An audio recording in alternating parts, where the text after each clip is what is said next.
This time, we're going to learn how to do the manual competition using the Mann U Whitney test. This test is usually done in order for us to find out if two groups are different from each other. So we want to find out if two groups, for instance, this treatment A, these are very specific results that we have here, and we have treatment B here on the other side. And we wanted to know if their difference from each other is really significant. Usually, the Mann U Whitney test is performed when the independent t-test could not be performed. In short, this is a form of non-parametric t-test that we perform in times when the parametric test wouldn't work.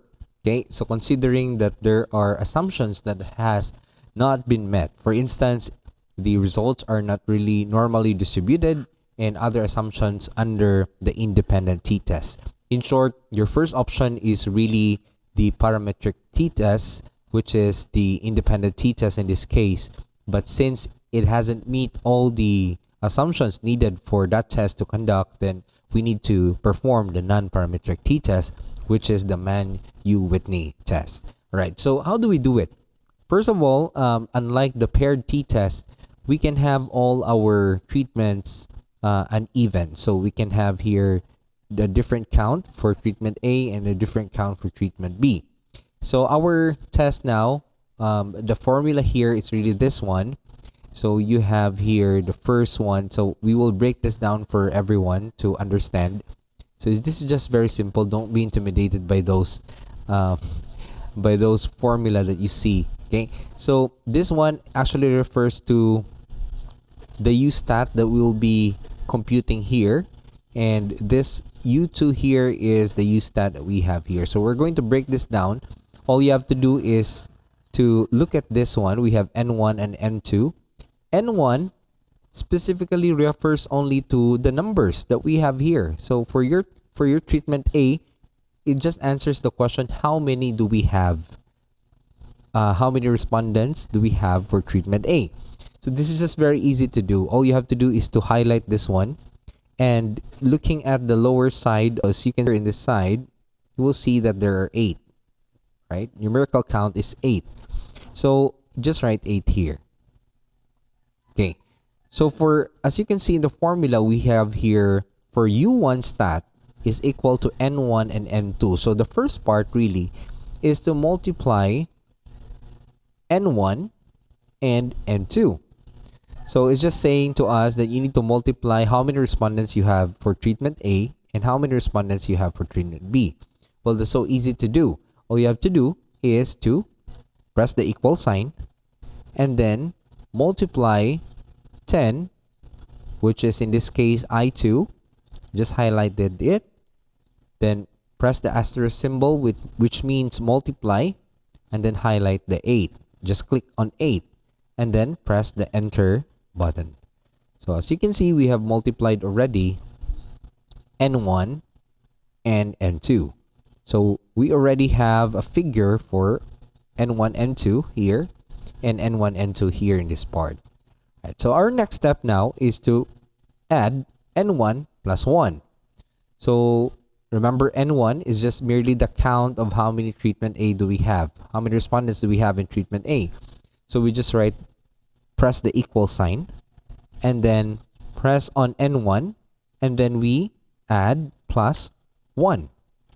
All right, so we have 11. Okay, so we have 11 for N1 plus 1. How about N2 plus 1?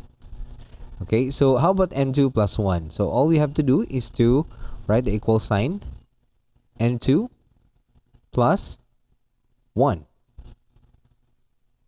So we have here 9. All right, so at this point, we will now compute the middle term. So we have here the middle term. The middle term refers to this part here.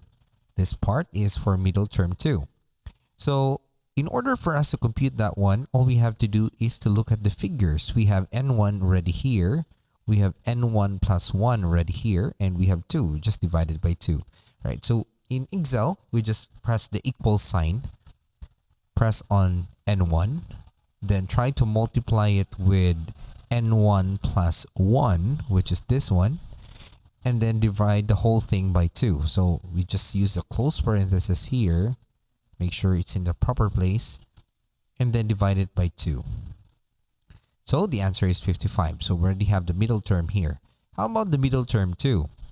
Alright, so we're going just to follow the same process. So equal sign, n2 multiplied to n2 plus 1. This one, 9. Then press, alright, the close parenthesis that we have here because we're going to divide everything by 2. Why? Again, we're just going to follow what we see here, right? So according to that, we divide the whole thing by 2, right? And then we have 36. Okay. So the next part here is just the R1, right? So R actually refers to rank. Okay, so we want to rank all the numbers that we have here, and we have a technique here that we're going to use, right? So I've made a table here called all data. So we're going to write here all the data. So Control V. All right. So remember, all the data we have here is from group number 1. So we press 1 because they all belong to group number 1. How about treatment B? So place it here and then place here 2 because they all belong to group number 2. Now, how do you get the rank? So we want this one to be ranked from smallest to largest. In order for us to see this one, you can press on this and then go to data, click on filter. As you can see, we already have a drop down here for each. And then we're going to go to all data, go to the drop down, arrange it from smallest to largest. As you can see, we have here all the values from smallest to largest. Okay, so we can undo that one. Okay. Right, so this is right. Okay. So we're going to now compute the rank because we are looking for the rank here. Right. So all we have to do is to press the equal sign, click on function, and look for rank average. Right, so we're not going to use the usual rank function, but we're going to use the rank average. Okay, so the number that you see here refers to the number that we have here that we want to rank as to the reference that we're going to refer it to. Okay, so the reference actually refers to what particular set of numbers are you going to compare that number that you want to rank. So as you can see here, I want this number 5, to be compared as to what is its rank in comparison to all these numbers here. So I'm not going to place that there. I'm going to place it in the reference. So I'm just going to highlight this part. Right. So order refers to if you want it to be ascending or descending, if you want it to be descending, use 0. If it's a non-zero number, it's going to be ascending. So in this case, I want to use 1, okay, because I want it to be ascending. All right. Okay, so I'm going to press OK. But remember, there is something that we need to take note here. We want our reference to be the same all the time. Why? Because if we try to, this one, we all know it's correct. We are referring this one to all this set of numbers, the one highlighted with red. But notice that when we drag it down here, the reference also goes down. There's a problem with that because it will not include the first number here. So we need to drag it up. So in order to solve that one, all we have to do is to go to function again. And we want to tell the computer or Excel that this is permanent already. So we put a $sign, enclose each of the letters with a $sign. Okay? And then press OK.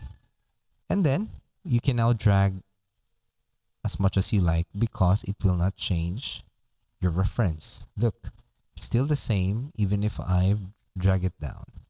Okay? So we already have numbers here with us and it's the average. If you try to look, if there are ties here, 9.5, right, 11.5. These are numbers that are tied. Okay? So it has already been averaged for us. So how do we get R1? So R1 is actually the sum of all the rank, right? So as you can see here, for number 1, all here, these are all number 1. So we get the rank. So what is the sum? If you look at here, the sum is 36.0. Okay, so how do we get U1? U1 is this one. As you can see, the formula only has 3 main numbers. We have N1 times N2, the middle term, and the R1. So this time, I've already highlighted it for you here. All the underlined numbers and the one that is in bold. So N1 times N2. You add it with the middle term. And then I think we need to put a parenthesis here. Subtract it with the R1. Okay, so it still has 0. The answer is 0. For U2, we're going to use N2. N1 times N2. It says here N1 times N2. You add the middle term, 36. Put a parenthesis. And then subtract R2. Okay, it's 80. So we're going to compute the U-stat this time. So according to the rules, U-stat is whatever is lower between U2 and U1. So what is lower is 0. How about the U-critical? The U-critical is, you're going to refer to this figure that we have here. You can always download this using Google, the critical values for Mann Whitney U Test. Right, so considering we're going to use the p-value of 0.10, we're going to use this table. We have here N1 and N2. We're just going to put them together. Like, what is our N1 is 10. So we're going to look for 10.